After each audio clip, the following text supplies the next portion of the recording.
Kyra Phillips at CNN sent out her bloodhounds and went after RNC Chairman Michael Steele to get his reaction to the Specter decision today. How is this going to impact the Republican Party? Well, it has a big impact. There's no doubt about it. I mean, certainly in the Senate, this puts the Democrats one step closer to 60 votes, which is a huge problem, not for the party per se, but for the country.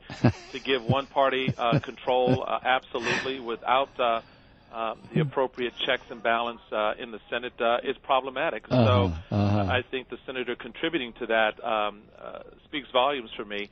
And the fact that he would say that, President Obama's spending package, the $780 billion in the stimulus and the budget made him realize he's a Democrat. Well, if spending the hard-earned dollars of the American people and redistributing their wealth and moving towards a collectivist socialist approach to government, if that helps you realize you're a Democrat, then, good riddance.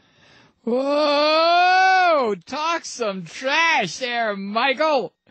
To give one party control absolutely without the appropriate checks and balances in the Senate is problematic. Oh, yeah.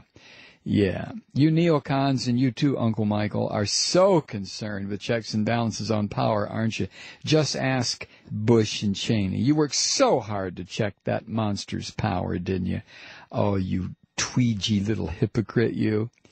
And at the very end when he says good riddance, wow, way to be bipartisan, huh? Nice sentiment for an almost 80-year-old lawmaker who's been serving this country since you were shooting spitballs or racking balls in a pool hall, you freak.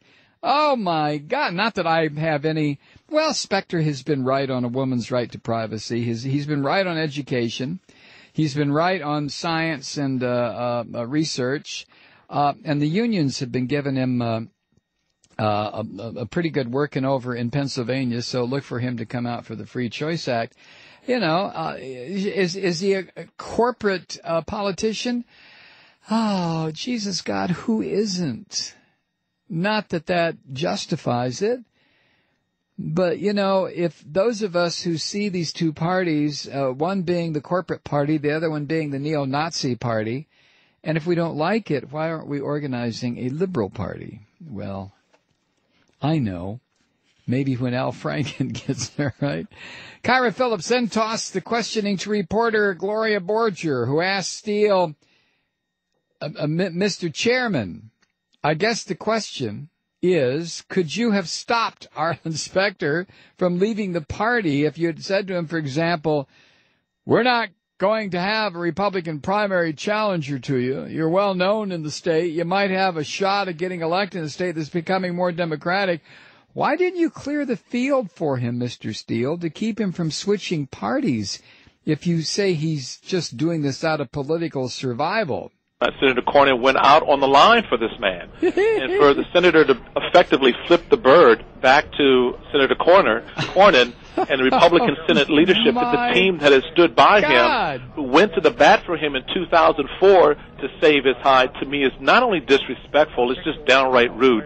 I'm sure his mama didn't raise him that way, and it's a shame that he's behaving this way today. Did he give you a heads up on this? No, not at all, which is another form of disrespect that I don't countenance. I mean, at least give me a call or give the party leadership a call and let us know this is what I'm thinking, this is where I'm going, so that, you can be prepared. Now, I'm not one to be caught flat-footed about these things. Right. You get on your toes and you respond as quickly as you can. Yeah. But again, I think it shows a lack of respect for a party that he has pushed to the edge in terms of his votes and in terms of the arguments he's made in support of this administration. And I think that right now he is where he belongs. And if the Democrats don't beat him in the primary, we'll take care of him come the general. Oh, Michael. Oh, you make me so hot when you talk like that. Woo! Oh, flip the bird to Senator Cornyn. Oh, Michael, you street talking sucker, you. And his mama didn't raise him that way? Oh, my. We're going to have to sit down and have us a big old slice of rhubarb pie. Aren't we, Michael? Ah! Now, you know he says, I'm not one to be caught flat-footed about these things. Flat-footed? You freak! Don't you understand why you're the head of the Republican National Committee? Hasn't that sunk in yet? Oh, poor old Michael. Michael's out there talking some stuff. He gave Limbaugh a call before he had this little back and forth with Kyra Phillips. You know, he got on the phone to Limbaugh. Limbaugh wasn't on the air yet.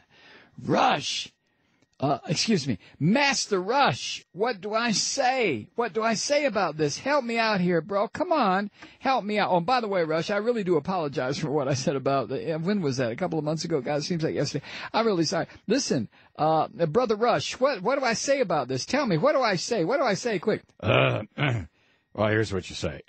Go out there and say you don't like to, you're not caught flat-footed about these things. You get on your toes and you respond as quickly as you can.